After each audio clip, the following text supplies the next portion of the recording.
everyone, I'm Madeleine Casey, the founder of Sparkle Lifestyle MediSpa, and today I'm answering all your questions about laser hair removal.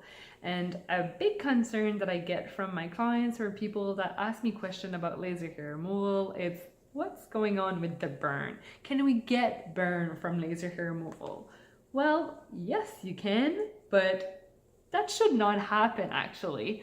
There's many reasons and factors that you should be taking in consideration when you're concerned about burn and laser hair removal. And the big one is the quality of the equipment used for laser hair removal.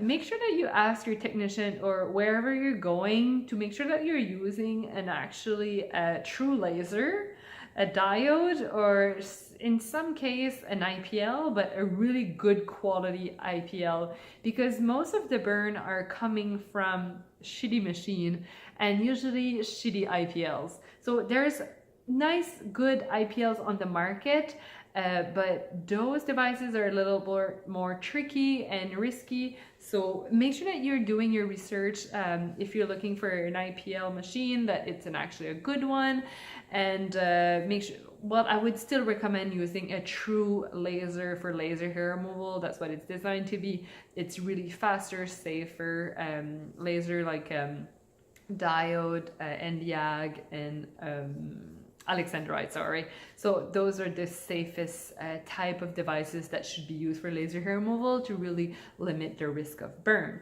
But let's say that you're having a really good device like ours, a Gentle Max Pro. There's still a risk for burn, and I'm going to tell you exactly what you should be careful with if you're doing laser hair removal. In the case of us, a Gentle Max Pro, the reason why we could have a burn would be if you actually lied about your sun exposure. Before each appointment, you need to sign a consent, and you're telling us that you haven't been in the sun 4 weeks prior your treatment. So if you're getting treated on an IPL or an alexandrite or a diode, you should not see the sun 4 weeks prior, 4 weeks after your treatment to really and that's where the risk of burning. If you're going through an Nd:YAG, that's a wavelength that's a little bit less sensitive to the sun, so you can be in the sun 2 weeks before, 2 weeks after. So that's a major factor when it comes to burn coming from laser hair removal.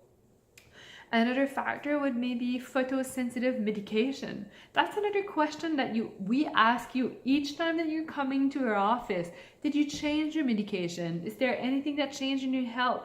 You need to be honest about that, because some medication are actually really photosensitive. So just starting using those medication will make your skin more sensitive, more prone to actually get a burn from it. So that's another big factor for laser hair removal. If you have a not experienced laser technician, if she doesn't know what she's doing, if you're getting your treatment and it's really more painful than usual or unbearable, the risk of burn is actually higher. Maybe there's something wrong with her setting. That definitely something that you need to be aware of. So make sure that you do your job and ask how much experience you have, and make sure that yes, the treatment is not comfortable, but it should not be like ready to cry type of treatment. So the settings can definitely be too high for your skin type.